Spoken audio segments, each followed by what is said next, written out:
Hi, everybody, and welcome to this week's edition of Straight Talk, sponsored by Inglis and Darley. My name's Brene O'Brien, and joining me, as per usual, is Tim Rowe. This week, wagering and reform takes centre stage as a bruising Senate inquiry exposes the political vulnerabilities of both bookmakers and racing. The coalition signals are it wants tougher restrictions on wagering, advertising, and inducements, and prediction markets emerge as a new regulatory challenge. We also hear from champion trainer Chris Waller following a record-breaking season, discussing scale, innovation, racing politics, and why he believes technology can improve confidence in the industry. In breeding and bloodstock, a golden Slippe winner heads towards a potentially record-breaking sale. Snitzel's premiership, and we examine some of the sire categories that often go unnoticed. Tim, let's start with the most significant story of the week, and one that certainly commanded most of my attention during the week: the Senate committee inquiry out of Canberra. Yeah, well, we can get into the details in a minute, but I'll be interested. I mean, obviously, I've been pretty close to this and watching it, and you watched a bit of it as well too, Tim. But I mean, what did you take out of the week in Canberra? It wasn't a good look for the wagering industry, was it? No, and you've certainly had a busy week as wagering is your round. You definitely earned your money this week, Bren, I thought. Look, certainly interesting, headline grabbing, from probably a journo's point of view, or, the old newspaper journo that I was, sensationalist headlines, and, that gained a lot of traffic. But if you actually I sort of watched most of Tuesday as opposed to Monday, having seen the headlines, that I guess those fronting up to the Senate inquiry, there's a lot of senators that appear to be maybe not anti-gambling, but it's certainly they're not for punting or wagering. They're not certainly not punters, and they wanted to make their point known very publicly, and they can see it on their social media. The Green Senator Hanson Young was very strong, and of course David Pocock as well, as we know, is anti-gambling, I guess. And what came out of those massive headlines with, the allegations of illicit drug offering and things like that. What I didn't get out was the timelines. I think the industry has changed a lot, whether that was 10 years ago, 5 years ago, and certainly since the Murphy report was sort of an inquiry started. I think the industry's changed a lot. That's just from my observations, maybe not enough for some might argue, but it was the timelines of some of those allegations that we don't know. I think just to sort of give some broader context, what prompted this Senate inquiry was the fact that in order for the legislation that's been put forward by Communications Minister Annika Wells last month to sort of get through Parliament, the Senate can, I think it was the Greens that sort of forced this motion, sent it to a review committee, which was the point of this. So the idea, and it was quite put, I think it was Dean Smith, it was Liberal Senator from Western Australia, said this committee is about working out whether there's a way to get 39 votes in the Senate. And how Labor get 39 votes in the Senate in order to achieve that is basically to get the support of either the coalition or the Greens and the crossbench. Now, it's pretty clear they're not going to get the support of the Greens and the crossbench. We can pretty much rule that one out. So what sort of fascinated me was, I guess, the way in which the coalition addressed it. And I think Sarah Henderson was very strong. She was appearing over the phone, but via the phone, but she was very strong in her questioning of the behaviour of the behaviour of the wagering industry, particularly around this incentives and inducement stuff. And I think this is probably the significant thing out of it, is that, and she's come out yesterday and sort of put that forward again. Basically, the coalition won't support the bill in its current situation. It wants greater restrictions on advertising, including a pullback of that 8:30 time to maybe 9:30, greater restrictions around that, but also a look at what they call inducements, but what the industry calls generosities, which are things like bonus bets, deposit matches, those types of things. That's significant for a couple of reasons. Now, before I delve into why that's significant, just to sort of give a bit of a political landscape, Tim, because this is something I've been following, and there is a chance that Labor may just pull this bill and just say, well, we'll just have to live with what we've got then, because they won't get the support and they don't want to make the changes that the coalition want to sort of force upon them, and it would be a sign of weakness for them to do that from a political point of view. So there is a chance this may just not happen, and we may be stuck in this sort of stasis zone for some time.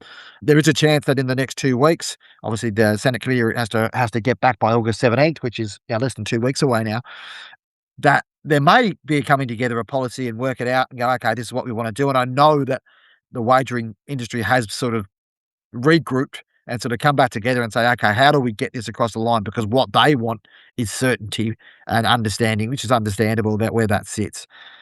The inducement stuff and the generosity stuff, as it was termed, it's significant because Aaron Morrison revealed that 30% of turnover on racing is generated through generosities or some derivative of generosities. Now, probably that figure didn't surprise me necessarily, but when I heard it in that context, I thought from a racing perspective, Tim, there is some vulnerability there. I think I used the phrase in my newsletter today, it's synthetic revenue. It's not real money, not really synthetic investment, sorry. It's not obviously they get taxed on it. And the bigger bookmakers are winding back some of these generosities because they're competing more on product, but the smaller bookies rely on them significantly. And they are much more reliant, probably up to 50% reliant upon that. Yeah, I guess there's a lot of people out there who will say, "Oh, why do you want generosities? You don't need them. I don't get them. I'm too good of a punter," or whatever else. But for a lot of people, that's a really key driver of their gambling behaviour. Now, whether for right or for wrong, Tim, that's something that would take a significant adjustment if there is either a curtailing of that or if there's a banning of inducements overall.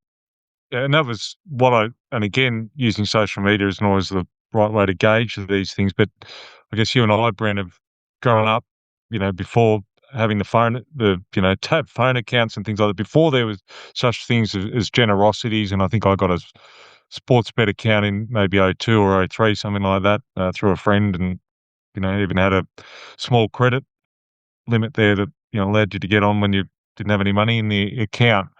But it had for so we've seen before that and going to the races and betting in cash and on the track where there is a whole generation of punters and sort of coming out now aghast that, "Oh my god, we might lose our bonus bets." They're just used to that, which I think from a wagering industry and racing industry point of view, there's a whole group of punters that might be used to losing, but they're not used to losing all their money. They'll get money back second or third or something like that. So they always feel like even when they've backed a loser, they've still won something. And I don't think that's good for the industry. The whole point of gambling is when you win well. And if you lose, that you deal with it. But when you do win, you want to get well paid for it. And that's, as we've spoken about previously, the percentages have gone up considerably over the last few years because of the taxes and to account for the generosities and things like that, that the next generation or the new latest generation of punters are probably unfortunately used to. Yeah, yeah, and I think that, that would involve a considerable change of behaviour if that was the case.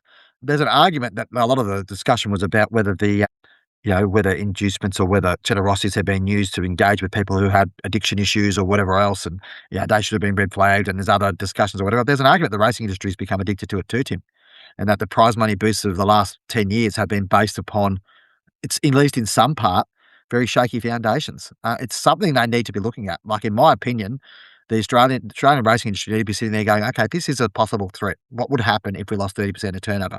It might not be 30% of revenue that flows on the other end, but it might be 20%, it might be 15%. What does that look like? And I think that's a reality that in a regulatory environment, you have to model whether it's going to happen or not. I think probably it may land somewhere in between. There's a possibility Labor might walk away. We might end up in this sort of weird zone for a while yet, but this is not going away, Tim. This discussion, and I think even with Luke Bateman's testimony, which gained national attention, the behaviour of bookmakers, whether historic or not, is certainly under the spotlight, and it's something they'll need to be able to address in order to regain faith. You might be able to answer this for me, Brent, again, because I didn't say it all, but I did. The industry, I think, was hoping they get clarification over some of what the carve outs mean, and certainly the definitions of influences. And one of the senators, I think he's from Newcastle, said about, rugby league players that might have played, I think the average, he referenced was 12 games. So, a rugby league player that played a few games for Newcastle Knights 20 years ago, are they still regarded as an influencer? And maybe I'm wrong, but it sort of sounds like they are. And he was trying to point out, well, that's the clarification the Senate, you would hope from an industry point of view, is trying to clarify and give certainty to regulators and the bookmakers. But it was sort of as I said, a headline grabbing event, and it allowed, some of the senators to really put their opinions forward rather than actually clarifying how best they implement this bill and remove some of the ambiguity. Yeah, yeah, just on that, I mean, ACMA were there and were questioned. Their performance wasn't exactly inspiring confidence for a body that's gonna have significant increased powers under this new regime that's supposedly been introduced. There wasn't a lot of clarity, Tim. There wasn't a lot of ideas about what an influencer meant and what it doesn't mean and how that's gonna work, and there's a whole bunch of other things that are associated with this. So, I think the difficult thing is you've got some people trying to find a middle ground, you've got the regulators trying to work out what they're going to do, and then you've got sort of dramatically opposed views where, like, to be honest, some of those people having just, prominent positions within that committee were don't want gambling advertising at all. And they want a view of that. Now that's fine. They're fine to prosecute that view if they can politically get the support to do that. That's the way that politics works. But it doesn't necessarily help the discussion. So I think from my perspective, Tim, I think, it's I don't know. I think we got a it's I've said it. I've said about a lot of things, but we got a lot more questions than we got answers out of this week, and I don't know how quickly they'll be resolved. Moving on just quickly to other sort of areas in the wagering space, it was interesting to see sort of ASIC, who are the corporate regulator, put out a statement about prediction markets this week, Tim, and how Australians should not be engaging with them because they're overseas licensed and they're not licensed for use in Australia, and that they represent a threat. They're financial products, but they're that kinder gambling, all that type of stuff. I just think that I mean, the regulators just got to regulate what it's not the regulator's fault. They've got to do what they need to do, and I understand that. But I think from a legal standpoint in Australia, prediction markets will become a factor in Australia the next 5 years. Absolutely, they will. The growth in America is phenomenal.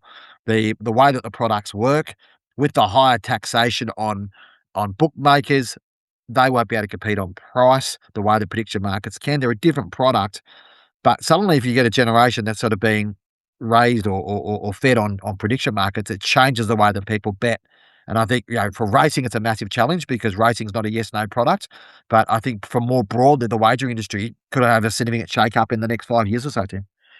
Yeah, I watched a doco on Netflix last night on prediction markets. Actually, only goes for about half an hour, unless there was another episode that I didn't see. But it was sort of just a brief overview with speaking to the founders of Kalshi and Polymarket and a few other, just how it's evolved, and basically said in 20 years, from sort of early 2000s to now, that the American population just got used to gambling more. Obviously, the licensed bookmakers and FanDuels have come through as well to help that. But what when there was a push for this in the early 2000s, it didn't get off the ground. A few people are or enough of the community were aghast at it. Now it's just commonplace, and people can see it as a way of betting and making money and trading, and more like a share market than a traditional bookmaker, I guess. And again, you can't, as you say, point out, Australia can't hide from it. The world can't hide from it. Punters and people will find a way, whether even if they try and rule it out legally, just there's always a loophole. Yeah, we know that by the fact that there's, online overseas casinos and online casinos in Australia are a factor despite the fact that technically offering those services is illegal in Australia. So there's a whole bunch of things that you sort of need to, sort of put into the mix here that it's hard to see them pushing back. Also speaking globally, a change in leadership at Flutter, long-term CEO, Flutter obviously the parent company of Sportsbet, long-term CEO Peter Jackson will leave the company. Leave his position, and Dan Taylor will take his position. Significant enough at the top end. There's a bit going on at Flutter at the moment because Kenneth Dart, the foam cup heir, there's a way to make some money. Tim selling foam cups as now owns over 25% of Flutter. And there's a bit of a change in the dynamic of that company, which obviously has a significant effect in Australia because of their ownership of Sportsbet. So interesting one from that regard. Sportsbet have got their own other legal stuff going on this week. They've got the fast code case, which is about the live betting in the Supreme Court of Victoria this week. Yeah, their legal and corporate affairs team have certainly had a busy week, but such is the nature of wagering. The following segment is brought to you by Inglis. Entries are now open for the 2026 English Ready to Race sale, Australia's leading breeze-up sale, and the auction that continues to produce elite racetrack performers. The sale attracted buyers from throughout Australia and New Zealand and Hong Kong and beyond in 2025, delivering another outstanding set of results and reaffirming its position as the benchmark Ready to Race auction. The English Ready to Race sale will be held at Riverside on October 15th, with entries closing tomorrow, August 7th. Visit english.com.au for more information. Tim, on to racing. It's fairly that Chris Waller has to take a back seat when it comes to us discussing things, but obviously you got a chance to catch up with Chris earlier this week and have a good chat with him around about, you know, reflecting on the season gone and sort of his strategy moving forward. And obviously he was quite generous with his time. I think about 35 minutes or so you chatted with him. We'll get relatively quickly onto the interview, Tim, but I guess what were the probably two or three things that you took most out of the conversation with Chris this week? 'Cause, Chris does a lot of media, and as he probably feels he has to talk with the punters and as the biggest stable, his opinions can influence markets. But it was great to chat to Chris about some of the other things, his business, his thoughts on the Slippe app as well, which is the lameness technology that's a little bit controversial, or how it's being implemented, not so much the technology itself, but whether that's going to be mandated on New South Wales trainers, and his views on he's on an advisory committee in New Zealand for the shaping of that industry, New Zealand thoroughbred industry, and his views on that and harness racing for that matter. And he was pretty forthright in his views, and I guess we've seen the mega stables of which he's won sort of cop a lot of criticism, perhaps unfairly, but he's what was interesting, he said he sort of reached his max, his peak. He doesn't envision or plan to grow his stable any bigger, which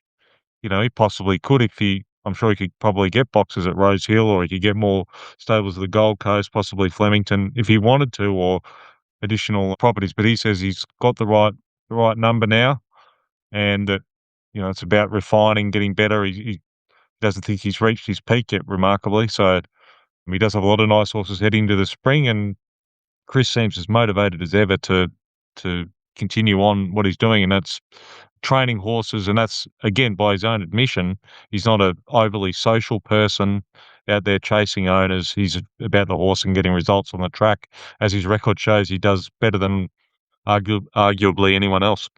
And here's an extended excerpt from the conversation that Tim had with Chris Waller earlier in the week. How do you deal with the criticism that comes with that? Maybe it's an echo chamber a little bit from some sections, but is that unfair? Do you think you do employ a lot of people, and as you say, I don't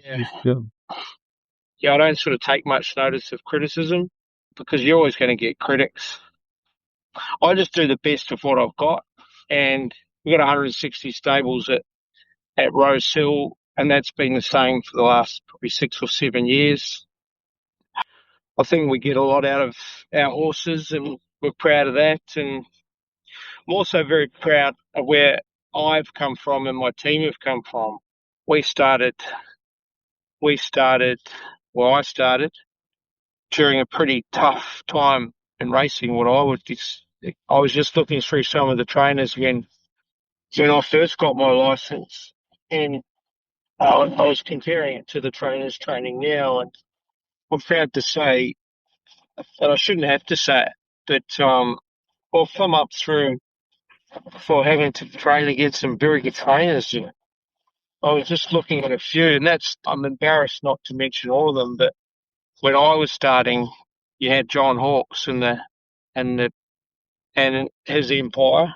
And he wasn't just training for the Inghams; he was training for all other owners as well.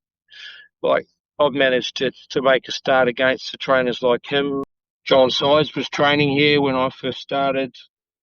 Jack Denham, Gay Waterhouse, and then you go through just an endless list of other trainers like your. Do you want me to name some of them? No, that's fine. No, that it is exactly. It's probably always been competitive. Yeah, it's probably always been. Yeah.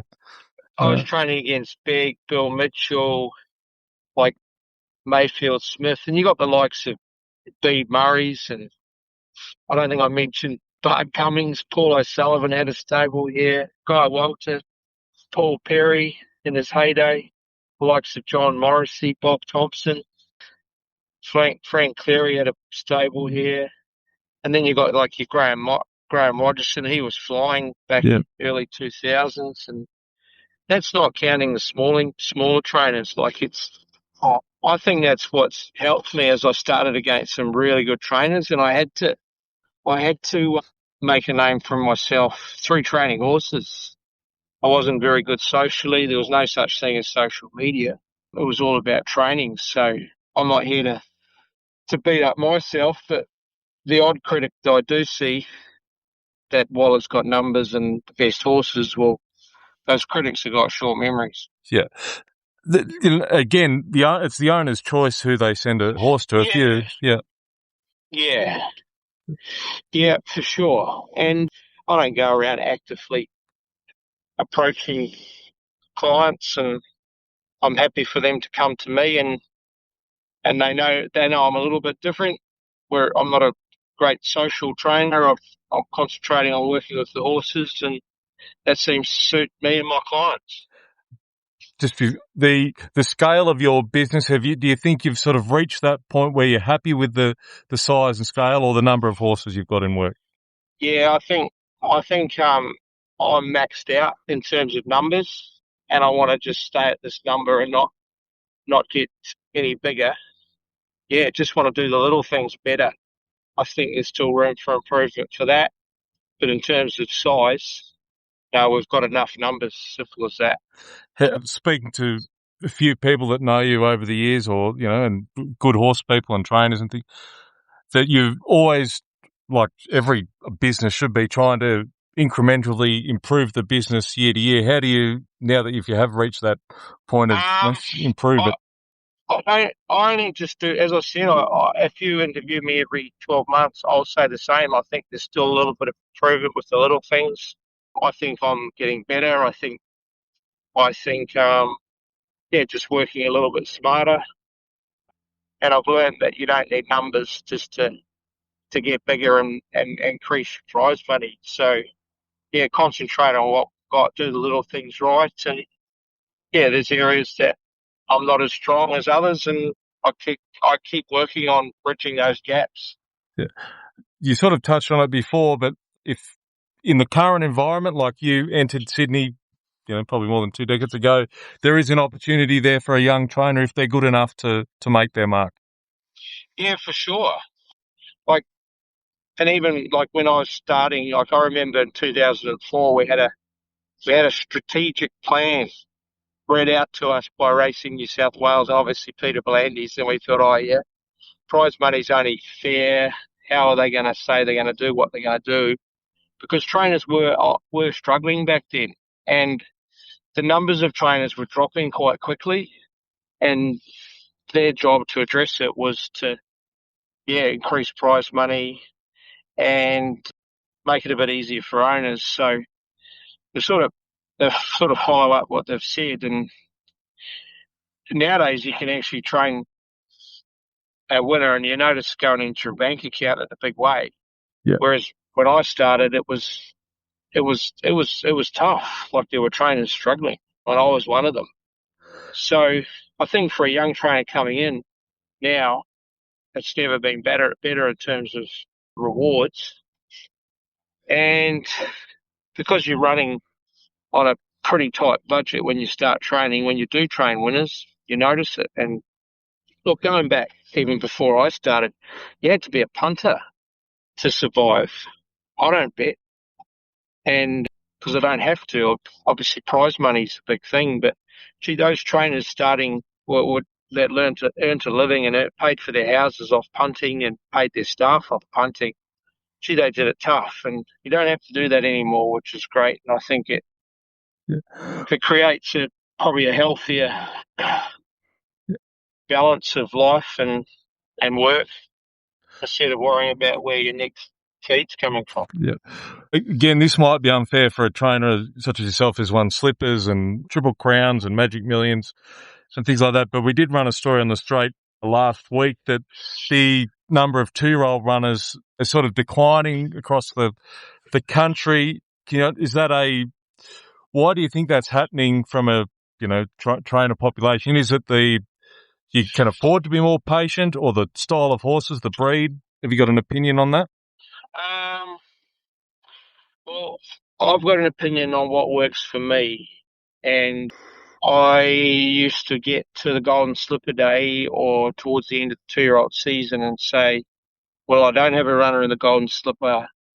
I haven't got any big name 2-year-olds.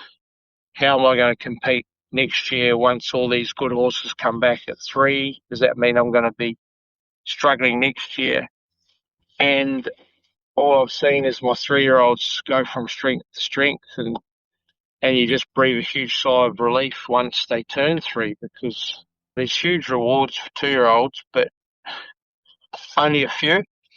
Yeah. And when I started training, I couldn't afford to go through my horses. I had to make sure I had the stables full, make sure those horses came back next year. And by fluke, it's just worked out really well for me. And it's given, like, I've had some awesome 3-year-olds, and we've had some good 2-year-olds that haven't come back at 3, but we've had more 3-year-olds that have just jumped out of the ground and gone to a whole new level at 3 by looking after them. I think you've been a bit modest saying it was a fluke, to be fair, Chris, but I swear, it wasn't by design. I had to keep my stables full. Like, we're 20 stables, and you need 40 horses to fill those stables. And if you hurt horses or the horses reach their use-by date, there's nothing to fill that stable. You had to make use of it, and it was a good way to learn.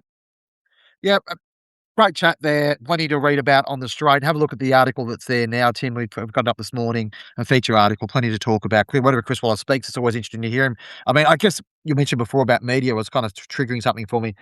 That a lot of time that trainers have to answer, how's this horse, is he going good, questions. It's nice on to sort of put a bit of broader context on things. And, they obviously see things from a broader view. And I think it's good that we have them contributing to the broader discussions that we have around racing, because often that they're sort of so busy and so caught up in the moment with that stuff, aren't they? yeah, and that's, I think, to Chris's credit, and a lot of the people that we speak to at the straight are open and willing to give their considered views. It wasn't, he was very generous with his time, but also the depth of his answers, and I'm sure, again, touched on the criticism. Some people will probably criticise Chris for some of those views, but that we want to hear from them, because he's at the coalface with the biggest stable in the country. Yeah, 200 Group 1's has got a bit of credit in the bank, hasn't he? Yeah. Looking forward to other stories, or looking across other stories this week. There was a story which may have got missed a little bit in all the wagering coverage this week. It was an interesting story from Warwick Bar early in the week about the possible use of data centres, as racecourse land and all that sort of discussion comes around. It comes as like, you look at the fact there's a data centre, I think, located about, less than 100 metres from Rose Hill. There's data centres being proposed in other places. Racing has a significant geographical footprint, albeit there are challenges. Obviously, there's a whole bunch of requirements you have to have for land for data centres. There's also the political element around data centres and how that's going to work. But the competition for land, Tim, and you and I probably understand that, being kids that grew up in the country, the value of land has always been important, but even more so now. It's not about housing, or any of those sorts of things. There's other competition in there, and the data centre argument's certainly going to change things up, isn't it? For sure. And what I took out of Warwick's excellent article was, Australia's a big country. There's a lot of land, but for those data centers to work, they need to be close to, you know, electricity, power. They can't be jammed in the middle of nowhere, by the sounds of it, the way I read the experts' comments there. So that, again, will put pressure on, urban areas to find spaces capable of housing these data centers. So, there's and that's why either race courses and the racing should be able to exploit that, or become victims to it, perhaps a bit like where, say, Singapore closed because the government perceived that they need that land for something else. Macau had its own issues as well, but there will be pressure on that, and that's probably why, even if the industry can own some of these assets, they've got options. Yeah, they've got controls around. I think that's the thing. I think one of the points that were made to me is that a lot of race courses in certain parts of Australia are part of Crown land. So therefore, the racing industry doesn't necessarily have control of those per se. But there are industry assets. There are club-owned assets. There's, obviously, Racing New South Wales, as we know, owned a significant amount of land holdings. Racing Victoria have their significant land holding northwest of Melbourne, past the airport there. So there's I guess my point is that land is as important as ever, particularly in a race for space around this stuff as well. The other story I just want to mention, the racing space, Tim, was Racing.com has extended its rights for South Australian racing. That's been a long-term agreement that's run since 2017, I think, or 2018, now extended to 2030. I think that's a positive thing for South Australian racing. I think if it didn't have that platform on Racing.com, it'd be a pretty poor fourth wheel, maybe fifth wheel on the Australian. It does give it a showcase. They do a really good job, actually. I will say, timing-wise, it's not easy, but if you ever watch South Australian racing coverage, they certainly get the personalities in there. And I think even the people they've got working over there, it has helped it a lot in terms of its profile, and obviously gives a good platform to build off their bigger races. Definitely. John Kelton's one that you refer to. I think I respect certainly what he seems to be a very good form judge and owner and breeder and done a bit of everything. And so you always respect what he says. And look, for racing South Australia, it's definitely the right deal, or the right, possibly the only option. But they have to, with the way Sky Thoroughbred Central is with Racing New South Wales, sort of confirming that they're going to be running managing that from now on, even more so. And Queensland's locked in on that channel. That the the airtime for premium coverage would be extremely limited, and so Racing.com at least offers that avenue for them. Yeah, indeed it does. The following segment is brought to you by Darley. You only have to look at the names: Dubai Millennium, Dubai, Two Down Hot, Broadsiding, Night of Thunder, Ombudsman, Gayeth. It's a line that keeps moving the breed forward. And now there's Observer, a Group 1 Australian Guinea winner and a Group 1 Victoria Derby winner. The next generation of the Dubai dynasty. Standing this season at Darley. Tim, unusual, we usually kick off with breeding and bloodstock here, and a lot of our audience I know interested in breeding and bloodstock, but also interested in the broader industry. So we'll round off, and it could be a massive time. We may not know how much they're going to pay for Lady of Camelot, but this could break records, certainly for a broodmare in Australia. We went back to the record, can't find a golden slipper winner, certainly offered off the track by auction, even though it should be effectively a private auction. I mean, talk us through this. This closes tomorrow, doesn't it, Tim, in terms of the bids and the expressions of interest and what it may look like? I mean, what are we expecting to come out of that? Well, you've got till 5 p.m. tomorrow to put in your offer, Brent. Look, Lady of Camelot, it's an interesting one off the track. There has been private sales with She Will Reign and Fireburn. I think Will Johnson negotiated both those slipper winners off the track to Japan. Not, publicly, Imperatriz sold for 6.6 million. By all reports, Lady of Camelot's possesses a great confirmation, obviously a pedigree just beyond her own race record, half sisters and dams, and there's a lot happening in that family. So there's a lot going for it, and it's interesting that Sir Owen, he's in his 80s now. By the time he's interested in racing more so than breeding now, that he feels he's going to. He's got a lot of the family already, half sisters and the dam, of course, Miss Debutante, that he can let someone else nurture that Lady of Camelot and grow the family. And I thought, oh, well, why wouldn't they do it through English Digital or Magic Millions Digital, something like that, or even a virtual auction? But realistically, there's only a few players that can afford it, isn't it? Maybe Katsumi Yoshida from Japan, given his success, Coolmore, Yulong, and there might be a few other international players that see the value in her, with the currency exchange and just her pedigree and race performance. This way, doing it privately, I guess it forces people to put in their maximum offers. It's not like an auction. Even digital auction, you can watch, okay, it's up to 5.5 million. Okay, then it goes up 50,000. This way you've got no clear idea of what your potential competition is doing or thinking. So it might force or lead to one of them making an outrageous offer to ensure that they have it, because she's, dare I say it, that cliche collector's item. Yeah, she certainly is. I mean, yeah, you just don't get these offerings. And as I said, there's probably only a handful of people that could bid for her, and there's probably 3 that might be competing for her. It'll be fascinating to see how this one works out. I just will, we probably will not know the price. In these situations, they don't tend to reveal them, but unless they have to. You never know how things might work out. I'm sure that price will leak out. I'm sure we'll hear plenty of rumours over the next few days, Tim. I think the compressed timeline's an interesting one for me. I would have thought they might have given another week, but maybe the pressing aspect of the breeding season coming up is another aspect they're trying to work on and make sure they can sort of get through that. And yeah, I mean, I'd be really interested to see that. But she's so well credentialed. She's so well bred. She's, from all accounts, a very good looking, well put together horse. She's a model. If someone could say you could start your broodmare band with one horse in Australia that's coming off the track, she's got to be, she's got to be in the top 1 or 2, doesn't she? In terms of just especially horses coming off the track. So quite extraordinary for that regard. So it'll be interesting to see what happens. It'll be interesting to see what the reaction of the sales companies are too, because they'll probably feel like they're missing out on something here, because they'd love to get their commission and their opportunity around this stuff, don't they, Tim? So. Well, we are sponsored by Inglis, so yes, unfortunately, Inglis Digital missed out there on there. Even if it was 0.5%, it's significant. Yeah, well, it's 0.5%'s a lot for a lot of money on $6 million, Tim. But anyway, the other couple of stories I want to talk about English Digital. Cornerstone Stud Dispersal, Tim, is an interesting one, isn't it? That looks like that the sort of even nearer there with the South Australian farm. been a famous farm for a long time, and yeah, it looks like strategically they're moving away from their breeding operation. And I mean, probably not overly surprising. It's tough in that South Australian market, and yeah, perhaps the focus is best served elsewhere. Yeah, for a bit of background, obviously Sam Hayes sort of took over Cornerstone or around that when sort of David Hayes em embarked on moving to Euroa, and, Sam took that and then brought in John Frankhusen into the business. And you said sort of cups before. John's, well, I believe, made a lot of money out of making wine labels that don't wash off the bottles when they're in the ice. Very clever. So he's been in the business since 2017, and Sam then sold out his share. And I think, Sam Pritchard Gordon's been pivotal and sort of involved in that business for quite a few years now.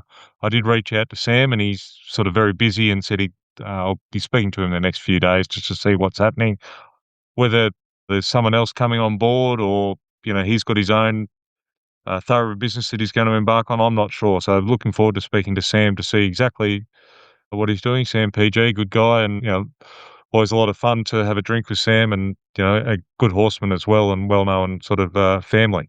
Yeah, I'm interested to see what happens. Now, there's a time of change for the industry, Tim. Often this time of year, as it's sort of leading to the new season, we've seen a change at Blue Gum Farm as well, with the management restructure there, which you reported on Saturday.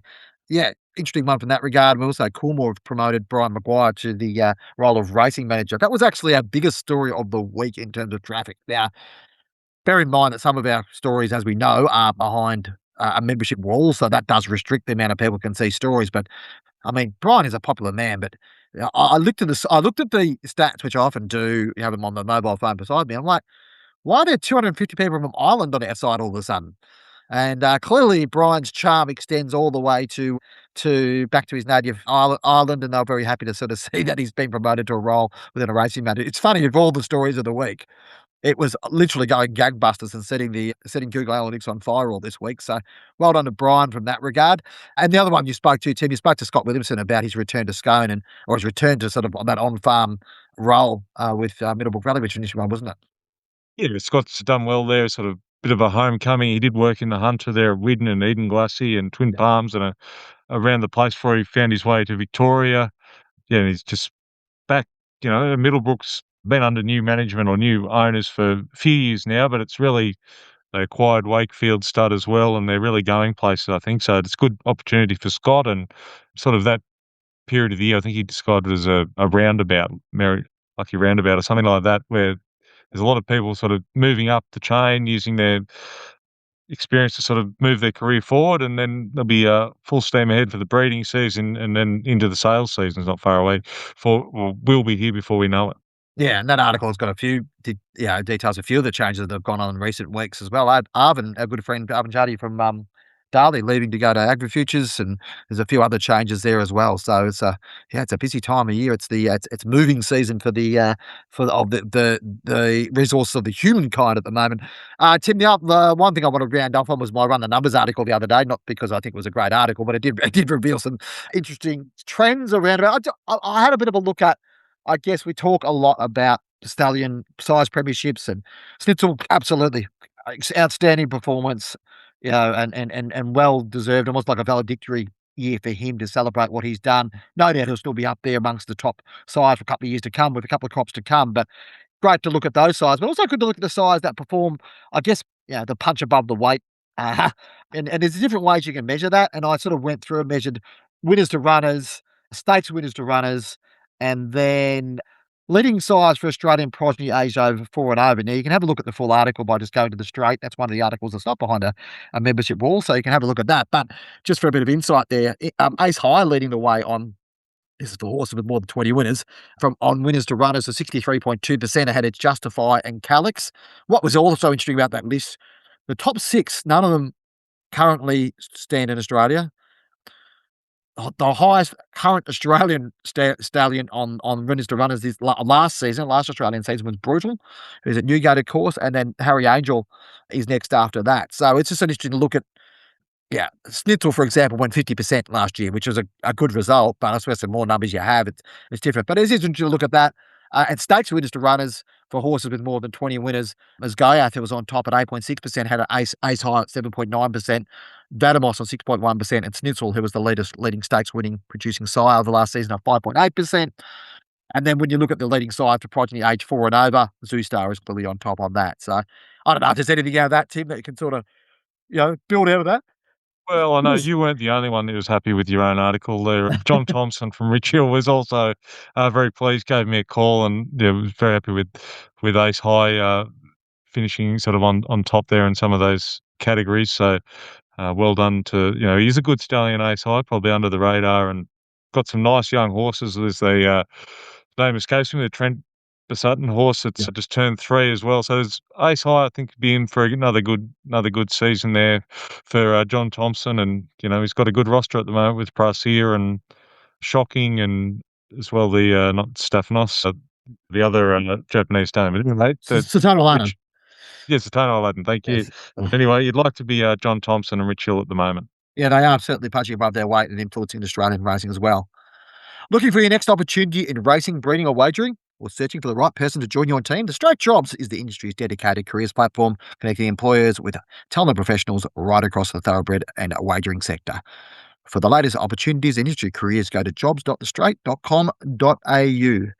Tim, I've got something written here called AOB. It's either one of my siblings or it's Aidan O'Brien, but I think it's any other business. Anything else you want to bring forth on the agenda as we head off into next week?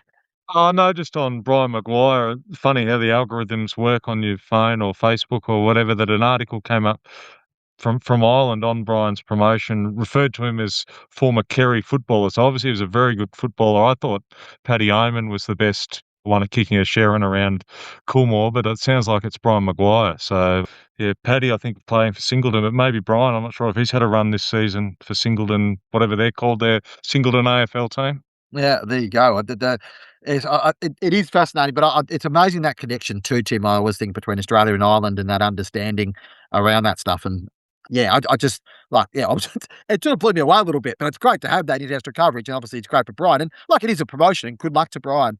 It wasn't the biggest story of the week. It probably wasn't the 10th biggest story of the week, but sometimes it doesn't matter in the world of the way the algorithm works, the way it spits things out. But congratulations to Brian and everybody who's sort of starting the new season now, because it is a new season. There's a view forward. We're going to be going up to the Hunter in a couple of weeks, Tim, and looking at the stallions and talking to people up there, and sort of that stallion parade weekend's a big thing as well. The Victorian stallion parades are on as well, coming up in the coming weeks. There's New Zealand stallion parades. There's all sorts of things going on. So it certainly is a sense of change after the horse's birthday last weekend. Thanks for joining us on Straight Talk, brought to you by Darley and Inglis. Don't forget to rate and review the podcast. Wherever you're listening, be sure to subscribe and never miss an episode. Be sure to check out our membership options on the Straight to read everything we need to read. Reach out to us with a question if you've got that. Bren at thestraight.com.au. Always happy to take your feedback. And we'll talk to you again next week.